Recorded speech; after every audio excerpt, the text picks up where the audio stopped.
ഇന്ന് നമുക്ക് നല്ലൊരു ചിക്കൻ ബിരിയാണി ഉണ്ടാക്കണം കേട്ടോ. ഇത് നമ്മുടെ ബിരിയാണികൾ, ഞാൻ ഒരുപാട് ബിരിയാണിയൊക്കെ നമ്മുടെ ചാനലിൽ പല വിധത്തിലുള്ള ബിരിയാണിയൊക്കെ ഇട്ടിട്ടുണ്ട് കേട്ടോ. വെറൈറ്റി ആയിട്ടുള്ള ബിരിയാണികളൊക്കെ ഇട്ടിട്ടുണ്ട്. സാധാ ബിരിയാണി ഇട്ടിട്ടുണ്ട്. അപ്പോൾ അതിൻ്റെ ഒക്കെ എല്ലാ ബിരിയാണിയും താഴത്ത് വന്നിട്ടുള്ള ഓരോരോ കമൻറ്റുകളും ഞാൻ എടുത്ത് അതിലുള്ള അവരുടെ സംശയത്തിനൊക്കെ ഉള്ള എല്ലാവരുടെ മറുപടി ആയിട്ടാണ് ഞാൻ ഈ ഒരു വീഡിയോ ചെയ്യണത്. ഈ ഒരു വീഡിയോ നിങ്ങൾ മുഴുവനായിട്ട് സ്കിപ്പ് ചെയ്യാത്തൊന്ന് കാണും. വീഡിയോ ഇഷ്ടമായി എല്ലാവരും ഇതേപോലെ ഒന്ന് ഉണ്ടാക്കി നോക്കാനൊന്നും മറന്നു പോകും. അപ്പോൾ അതെങ്ങനെ ഉണ്ടാക്കുന്നത് കണ്ടു നോക്കിയാലോ. Welcome back to our channel. നമ്മുടെ പുതിയൊരു വീഡിയോയിലേക്ക് എൻ്റെ എല്ലാ കൂട്ടുകാർക്കും സ്വാഗതം. അതിതാ ഞാൻ ഒരു ചിക്കൻ വാങ്ങിയതിന് ശേഷം നല്ലപോലെ കഴുകി വെള്ളം പാരാൻ വേണ്ടി അവിടെ മാറ്റി വെച്ചിട്ടുണ്ട്. പിന്നെ ഞാനൊരു വലിയ പരന്ന ചട്ടിയാണ് എടുത്തിരിക്കുന്നത്. നമ്മൾ ആദ്യം മസാലയാണ് ഉണ്ടാക്കുന്നത്. അതിലേക്ക് ഞാൻ ഒരു കപ്പ് ഓയിൽ ഒഴിച്ച് കൊടുത്തിട്ടുണ്ട്. ഒരു കപ്പ് എന്ന് പറഞ്ഞാൽ 250 ml കപ്പാണ്. ഓയിൽ നല്ലപോലെ ചൂടായി വരുന്ന സമയത്ത് ഞാൻ അതിലേക്ക് 1 ടീസ്പൂണ് നെയ്യ് ഒഴിച്ച് കൊടുത്തിട്ടുണ്ട്. നമ്മൾ നെയ്യിൽ വറുത്തെടുക്കുമ്പോഴാണ് കേട്ടോ ഉള്ളി നല്ലൊരു ടേസ്റ്റ് ഉണ്ടാകുക. ഞാനിത് ദമ്മിടാൻ വേണ്ടിയിട്ടുള്ള ഉള്ളിയാണ് ആദ്യം വറുത്തെടുക്കുന്നത്. അപ്പോൾ അത് ഉള്ളി ക്രിസ്പി ആയി കിട്ടുന്നില്ല, കുഴഞ്ഞു പോകണമെന്ന് പറഞ്ഞ് ഉള്ളി നല്ലപോലെ ഇതേപോലെ ആകുന്ന സമയത്ത് നമ്മൾ കോരിയതിന് ശേഷം നല്ലപോലെ വിടർത്തിയിട്ട് കൊടുത്താൽ മതി. കൂട്ടിയിടുമ്പോൾ അതങ്ങനെ കട്ട കുത്തി കുഴഞ്ഞ പോലെ തന്നെ ഉണ്ടാകുക. നല്ല വിടർത്തിയിട്ട് പറഞ്ഞാൽ നല്ലപോലെ ക്രിസ്പി ആയി കിട്ടും. ഇതിപ്പോൾ ഈ അടുത്ത് വന്നൊരു ഇതാണ് കേട്ടോ. ഉള്ളി കോരുമ്പോൾ കുഴഞ്ഞ പോലെ ഉണ്ട്, അങ്ങനെ തന്നെ കുഴഞ്ഞ പോലെ തന്നെയാണ്, ക്രിസ്പി ആയി കിട്ടുന്നില്ല. നിങ്ങൾ ഇടുമ്പോൾ നല്ല ക്രിസ്പി ആയിട്ടുണ്ടല്ലോ, അതെന്താ ചെയ്യണമെന്ന് ചോദിച്ചിട്ടുണ്ടാകും. ഞാൻ ഒന്നും ചെയ്യില്ല, അത് അതേപോലെ തന്നെ ചെയ്യണത്. ഞാൻ അണ്ടിപ്പരിപ്പും മുന്തിരിയും ഒക്കെ വറുത്ത് കോരി വെച്ചിട്ടുണ്ട്. പിന്നെ ഞാൻ അതേ എണ്ണയിലേക്ക് പിന്നെ ഞാൻ വേറെ എണ്ണ ഒഴിക്കണമൊന്നുമില്ല കേട്ടോ. അതിലേക്ക് തന്നെ കുറച്ച് സ്പൈസസ് ഇട്ട് കൊടുക്കുന്നുണ്ട്. പട്ട 2 തുണ്ട് പട്ട ഇട്ട് കൊടുക്കുന്നുണ്ട്. ഒരു ബേ ലീഫിൻ്റെ പകുതി ഇട്ട് കൊടുക്കും. ബേ ലീഫ് വലുതാണ്. പിന്നെ അതിലേക്ക് ഒരു തക്കോലം ഇട്ട് കൊടുത്തിട്ടുണ്ട്. 4 ഗ്രാമ്പ് ഇട്ട് കൊടുത്തിട്ടുണ്ട്. 4 ഏലക്ക ഇട്ട് കൊടുത്തിട്ടുണ്ട്. പിന്നെ അതിലേക്ക് 1/2 ടീസ്പൂണ് വലിയ ജീരകം ഇട്ട് കൊടുക്കുന്നുണ്ട്. പിന്നെ ഒരു 1/4 ടീസ്പൂണ് ഷാജീരകമാണ് കേട്ടോ. ഇത് കുമ്മിയൻ സീഡല്ല, ഷാജീര പറഞ്ഞിട്ട് ബിരിയാണിയിലേക്ക് ഇടുന്നതാണ്. അതെല്ലാം നല്ലപോലെ പൊട്ടി അതിൻ്റെ സ്പൈസസൊക്കെ പൊട്ടി നല്ലൊരു മണം വരും. ആ സമയത്ത് നമ്മളിതിലേക്ക് 1/2 കിലോ ഉള്ളിയാണ് ഇതിലേക്ക് ഞാൻ ഇട്ടിരിക്കുന്നത്. 1/2 കിലോ ഉള്ളി നല്ലപോലെ കനല്ലാതെ മുറിച്ചെടുത്തിട്ട് ഞാനത് എണ്ണയിലേക്കിട്ട് എണ്ണ നല്ലപോലെ ചൂടായ എണ്ണയിലേക്ക് നമ്മൾ ഉള്ളി ഇട്ടിട്ട് നല്ലപോലെ ഒന്ന് വഴറ്റി കൊടുക്കുക. നിങ്ങൾ വീഡിയോ പകുതിയിൽ സ്കിപ്പ് ചെയ്ത് കണ്ടിട്ടാണ് പിന്നെയും നിങ്ങൾക്ക് സംശയം ഉണ്ടാകുന്നത്. ഞാനിതിലെല്ലാം ഡീറ്റെയിൽ ആയിട്ട് ഞാൻ പറയുന്നുണ്ട് കേട്ടോ. വീഡിയോ നിങ്ങൾ സ്കിപ്പ് ചെയ്യാതെ തന്നെ മുഴുവനായിട്ടൊന്ന് കാണുക. കണ്ടതിന് ശേഷം നിങ്ങൾ ബിരിയാണി ഉണ്ടാക്കി നോക്കി നിങ്ങൾക്ക് ഒരു സംശയം ഉണ്ടാവില്ല, ഒരു ഫ്ലോപ്പ് ആവില്ല. ഉള്ളി നമ്മൾ മീഡിയം ഫ്ലെയിമിലിട്ടിട്ട് വഴറ്റിയെടുക്കുക കേട്ടോ. എണ്ണ നല്ലപോലെ ചൂടുള്ള സമയത്ത് ഉള്ളി ഇടുക ഹൈ ഫ്ലെയിമിലിട്ടിട്ട്. എന്നിട്ട് ഉള്ളി ഒന്ന് വഴന്ന് വരുന്ന സമയത്ത് മീഡിയം ഫ്ലെയിമിലേക്ക് ഇട്ടിട്ട് നല്ലപോലെ വഴറ്റിയെടുക്കുക. അപ്പോഴാണ് നമ്മൾ ഉണ്ടാക്കുന്ന ബിരിയാണിക്ക് നല്ല ടേസ്റ്റും ഉണ്ടാവും, നല്ലൊരു ഫ്ലേവറും ഉണ്ടാവും കേട്ടോ. ഉള്ളി പെട്ടെന്ന് വഴലാൻ വേണ്ടിയിട്ട് നിങ്ങൾ ഒരിക്കലും ഹൈ ഫ്ലെയിമിലിട്ടിട്ട് വഴറ്റരുത്. പിന്നെ ഞാനിതിലേക്ക് ഒരു 5-8 പച്ചമുളക് ഇട്ടിട്ടുണ്ട് കേട്ടോ. നിങ്ങളുടെ എരിവിനനുസരിച്ചിട്ട് ഇട്ട് കൊടുക്കുക. അതുപോലെ ഇതിലേക്ക് പിന്നെ പച്ചമുളക് ഇട്ടതിന് ശേഷം ഒരു 400 ഗ്രാം തക്കാളിയാണ്. അത് മീഡിയം സൈസ് തക്കാളിയാണ് കേട്ടോ, അതുകൊണ്ടാണ് കൂടുതൽ തോന്നുന്നത്. പിന്നെ തക്കാളി ഞാൻ ഇട്ടിട്ടുണ്ട്. പിന്നെ ഞാൻ അതിലേക്ക് 100 ഗ്രാം ഇഞ്ചിയും 100 ഗ്രാം വെളുത്തുള്ളിയും നല്ലപോലെ തോല കളഞ്ഞ് കഴുകി ചതച്ചെടുത്തിട്ടുണ്ട്. അതിൽ നിന്ന് 1 ടീസ്പൂൺ ഞാൻ അവിടെ മാറ്റി വെച്ചിട്ടുണ്ട്. ബാക്കി മുഴുവനായിട്ട് ഞാൻ ഇതിലേക്ക് ഇട്ട് കൊടുത്തിട്ടുണ്ട്. പിന്നെ നമ്മൾ മല്ലിയില ഇട്ട് കൊടുക്കുന്നുണ്ട്. നമ്മളിത് ഓരോന്നല്ല വഴറ്റിയെടുക്കുന്നത്, എല്ലാം പാടെ കൂട്ടിയിട്ട് ഞാൻ പെട്ടെന്ന് വഴറ്റിയെടുക്കാൻ വേണ്ടിയിട്ടാണ് കേട്ടോ. ഇത് നല്ലപോലെ ഒന്ന് വഴന്ന് ചൂടായ സമയത്ത് നമ്മൾ മീഡിയം ഫ്ലെയിമിലിട്ടിട്ട് തന്നെ നല്ലപോലെ വഴറ്റി ഇത് പച്ചമണം മാറുന്ന വരെ വഴറ്റിയെടുക്കുക. ഇഞ്ചിൻ്റെയും വെളുത്തുള്ളിൻ്റെ ഒക്കെ പച്ചമണം മാറി കിട്ടണം. നമ്മുടെ തക്കാളി ഒന്ന് വെന്ത് സോഫ്റ്റായി കിട്ടണം. അപ്പോൾ അതാ കുറച്ച് നേരം വഴറ്റിയതിന് ശേഷം ഒക്കെ നല്ലപോലെ വെന്ത് സോഫ്റ്റായി എണ്ണയൊക്കെ തെളിഞ്ഞ് വന്നിട്ടുണ്ട്. ആ സമയത്ത് നമുക്ക് ഇതിലേക്ക് കുറച്ച് പൊടികൾ ഇട്ട് കൊടുക്കുക. ഞാനിതിലേക്ക് മുളക് പൊടി ഇട്ട് കൊടുക്കുന്നുണ്ട്. 1 ടേബിൾ സ്പൂൺ മുളക് പൊടി ഇട്ട് കൊടുക്കുന്നുണ്ട്. 1/2 ടീസ്പൂൺ മഞ്ഞൾപ്പൊടി ഇട്ട് കൊടുക്കുന്നുണ്ട്. പിന്നെ ഞാൻ 1 ടേബിൾ സ്പൂൺ ഗരം മസാല ഇട്ട് കൊടുക്കുന്നുണ്ട്. ഇത് ഞാനിതിവിടെ വീട്ടിൽ തന്നെ പൊടിച്ച ഗരം മസാലയാണ് കേട്ടോ. നമ്മളിട്ട പൊടികളുടെ പച്ചമണം മാറുന്നവരെ നല്ലപോലെ ഒന്ന് വഴറ്റി കൊടുക്കുക. പിന്നെ നമ്മൾ ഇത്ര നേരം ഇതിലേക്ക് ഉപ്പിട്ടിട്ടില്ല. അപ്പോൾ നിങ്ങൾക്ക് എടുക്കുന്ന മസാലയ്ക്കും നിങ്ങളുടെ ഉപ്പിൻ്റെ ടേസ്റ്റിനനുസരിച്ചിട്ട് ഉപ്പിട്ട് കൊടുക്കുക. അപ്പോൾ മസാലൻ്റെയൊക്കെ പച്ചമണം മാറിയതിന് ശേഷം നമ്മളിത് കഴുകി വൃത്തിയാക്കി വെള്ളമൊക്കെ നല്ലപോലെ വാർന്ന ചിക്കൻ ഞാൻ ഇട്ട് എടുത്തിട്ടുണ്ട്. ചിക്കൻ ഞാൻ ഇതിലേക്ക് 1.25 കിലോനാണ് എടുത്തിരിക്കുന്നത്. ഗ്രാം കണക്കിന് 1750. പിന്നെ ചിക്കൻ ഇട്ടതിന് ശേഷം നല്ലപോലെ ഇളക്കി കൊടുക്കുക കേട്ടോ. ഇളക്കി കൊടുത്തിട്ട് അതിന് ചിക്കൻ്റെ റോസ് കളർ മാറിയിട്ട് വെള്ള കളറാവുന്നവരെ നല്ലപോലെ വഴറ്റി കൊടുക്കുക. അപ്പോഴാണ് നമ്മുടെ ചിക്കന് നല്ലപോലെ ഒരു ഫ്രൈ ചെയ്ത ഒരു ടേസ്റ്റ് ഉണ്ടാവും കേട്ടോ. അപ്പോൾ ചിക്കനൊക്കെ നല്ലപോലെ ഒന്ന് ഇളക്കി ഒന്ന് വെള്ള കളറായി വന്നിട്ടുണ്ട്. ആ സമയത്ത് ഞാൻ ഇതിലേക്ക് ഒരു 1/4 കപ്പ് തൈര് ഒഴിച്ചെടുക്കണം. ഇത് ഒട്ടും പുളിയില്ലാത്ത തൈരാണ്. തൈര് ഒഴിക്കണം നിർബന്ധമൊന്നുമില്ല കേട്ടോ. ബിരിയാണിക്ക് നമ്മൾ തക്കാളി കൂടുതൽ എടുത്താൽ മതി. അപ്പോൾ തൈര് ഒഴിച്ചതിന് ശേഷം പെട്ടെന്ന് തന്നെ നല്ലപോലെ ഇളക്കി കൊടുക്കുക, അല്ലെങ്കിൽ തൈര് പിരിഞ്ഞു പോകുള്ളൂ. അപ്പോൾ ആ ചിക്കനൊക്കെ കാണുമ്പോൾ തന്നെ അറിയാം നല്ലപോലെ വെള്ള കളറായി വന്നിട്ടുണ്ട്. ഇനി ഞാനിത് അടച്ച് വെക്കുന്നുണ്ട്. അടച്ച് വെച്ചതിന് ശേഷം ഏറ്റവും മീഡിയം ഫ്ലെയിമിൽ ഒരു 5 മിനിറ്റ് നമ്മൾ 5 മിനിറ്റോ 10 മിനിറ്റോ വെക്കുമ്പോഴേക്കും തന്നെ നല്ലപോലെ ഇതിന്ന് വെള്ളം ഇറങ്ങി വരും. ഏറ്റവും ലോ ഫ്ലെയിമിൽ വെക്കണം കേട്ടോ. ഹൈ ഫ്ലെയിമിൽ വെച്ച് പറഞ്ഞാൽ വെള്ളം ഇറങ്ങി വരില്ല. ഏറ്റവും ലോ ഫ്ലെയിമിൽ ഒരു 5 മിനിറ്റ് വെക്കുമ്പോഴേക്കും തന്നെ ചിക്കനിൽ നിന്നുള്ള വെള്ളം നല്ലപോലെ ഇറങ്ങി വരും. എന്നിട്ട് ഒരു 5 മിനിറ്റ് കഴിഞ്ഞതിന് ശേഷം തുറന്നിട്ട് നല്ലപോലെ ഒന്ന് ഇളക്കി കൊടുക്കുക. 5 മിനിറ്റ് കഴിഞ്ഞതിന് ശേഷം നല്ലപോലെ ഒന്ന് ഇളക്കി കൊടുക്കുക. അപ്പോൾ തന്നെ ചിക്കനിന് നല്ലപോലെ വെള്ളം ഇറങ്ങി വന്നിട്ടുണ്ട്. നമ്മൾ ഹൈ ഫ്ലെയിമിൽ ഇട്ട് വെച്ച് പറഞ്ഞാൽ ഈ വെള്ളം ഇറങ്ങി വരില്ല കേട്ടോ. എന്നിട്ട് തുറന്നതിന് ശേഷം നല്ലപോലെ ഇളക്കിയിട്ട് ഞാനിതാ മൂടി വെച്ചിട്ടുണ്ട്. ഇനി അത് അവിടെ കടന്നിട്ട് ഒന്ന് മീഡിയം ഫ്ലെയിമിലിട്ടിട്ട് വെച്ചിരിക്കണത്. മീഡിയം ഫ്ലെയിമിലിട്ടിട്ട് നല്ലപോലെ ഒന്ന് വെന്ത് കിട്ടണം. അപ്പോൾ അതൊരു പകുതി കുക്കായിട്ടുണ്ട് കേട്ടോ. നല്ലപോലെ വെന്തിട്ടില്ല, പകുതി കുക്കായിട്ടേ ഉള്ളൂ. മീഡിയം ഫ്ലെയിമിലിട്ട് ഒരു 5 മിനിറ്റും കൂടി കഴിഞ്ഞതിന് ശേഷം ഞാൻ തുറന്ന് നല്ലപോലെ ഒന്ന് ഇളക്കി. പിന്നെ അതിലേക്ക് ഒരു ടേബിൾ സ്പൂൺ നെയ്യ് ഒഴിച്ച് കൊടുക്കുന്നുണ്ട്. നെയ്യും കൂടി ഒഴിച്ച് കൊടുക്കുമ്പോൾ നമ്മുടെ മസാലയ്ക്ക് നല്ല ഒരു ടേസ്റ്റ് ആയിരിക്കും. ഇനി അവിടെ ഞാനത് വെക്കുന്നത് ഏറ്റവും ലോ ഫ്ലെയിമിലിട്ടിട്ടാണ് വെക്കുന്നത്. അത് നല്ലപോലെ കടന്ന് വെന്ത് വരട്ടെ.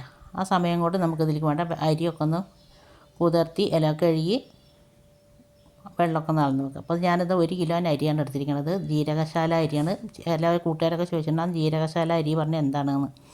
ചെറിയ അരിയാണ് കേട്ടോ ജീരകശാല അരി. ഇതപ്പോൾ കാണിച്ചു തന്നില്ല. അത് ഞാൻ 4 കപ്പാണ് എടുക്കുന്നത്. ഇത് 250 ml ആണ് കേട്ടോ. പഴയ നാഴിയാണ്.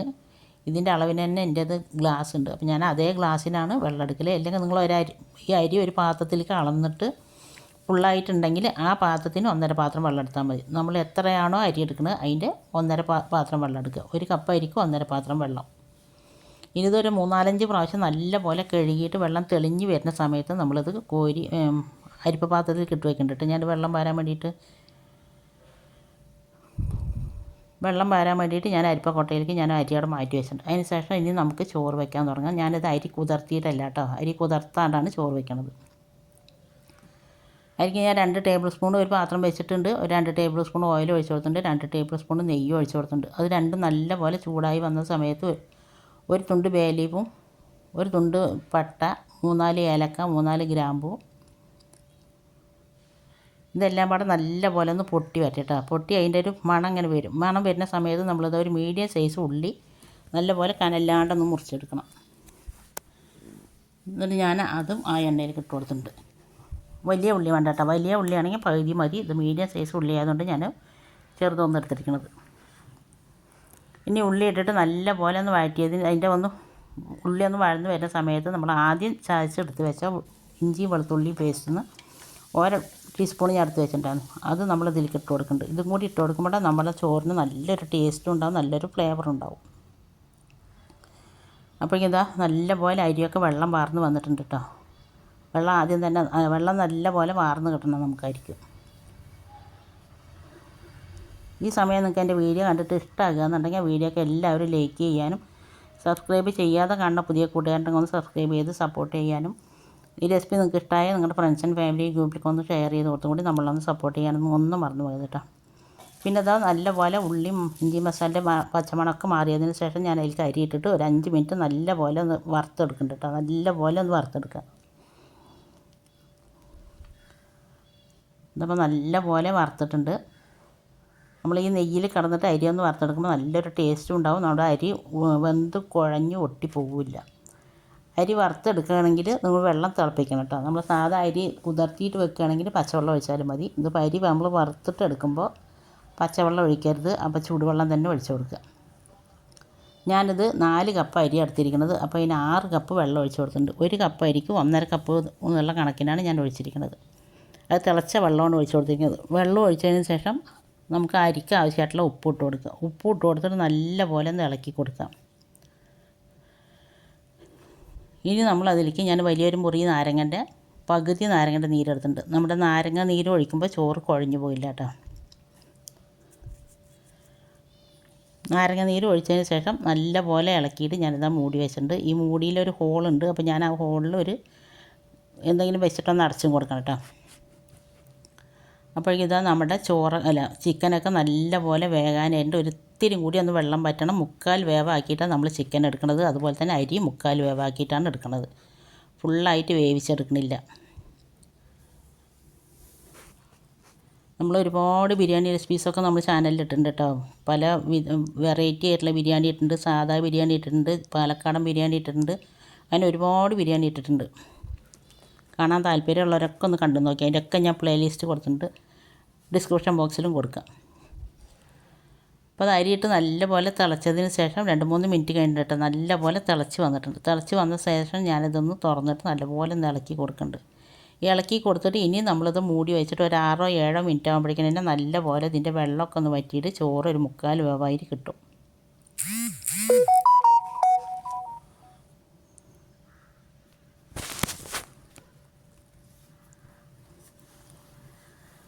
ഇപ്പോൾ ഇതാ ചോറൊക്കെ ഒരു 3/4 വേവായി കിട്ടിയിട്ടുണ്ട് കേട്ടോ. ഫുള്ളായിട്ട് വന്നിട്ടില്ല. നല്ലപോലെ വേകരുത്. നമ്മൾ സാധാ എപ്പോഴും ദമ്മിടുന്ന പോലെ അല്ല ഞാനിപ്പോൾ ഇത് ദമ്മിടുന്നത്.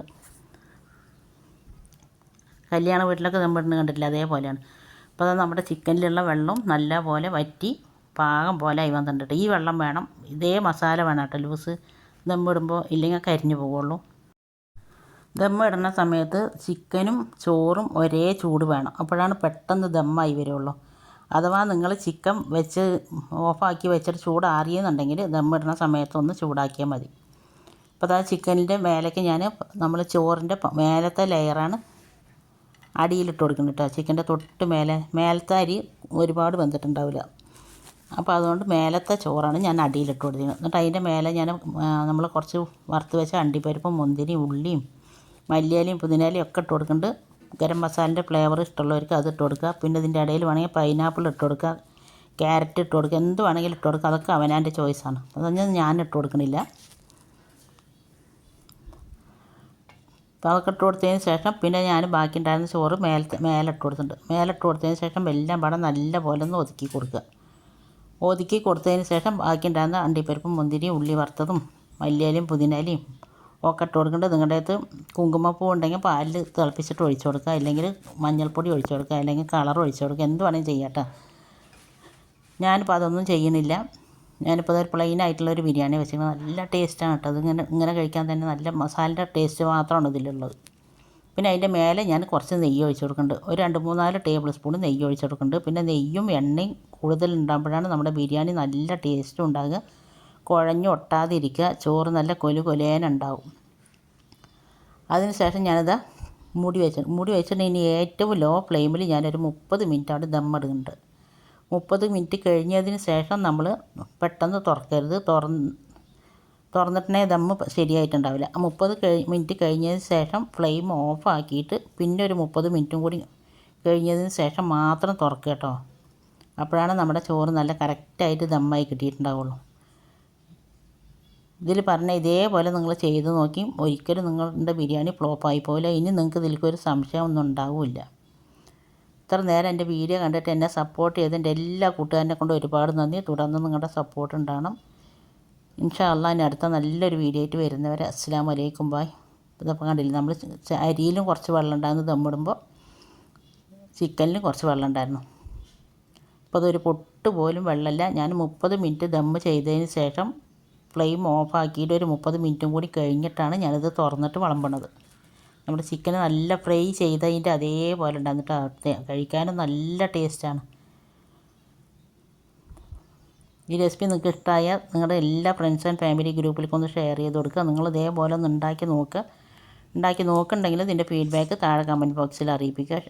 സബ്സ്ക്രൈബ് ചെയ്യാതെ കണ്ട പുതിയ കൂട്ടുകാരുണ്ടെങ്കിൽ ഒന്ന് സബ്സ്ക്രൈബും കൂടി ചെയ്ത് സപ്പോർട്ട് ചെയ്യുക.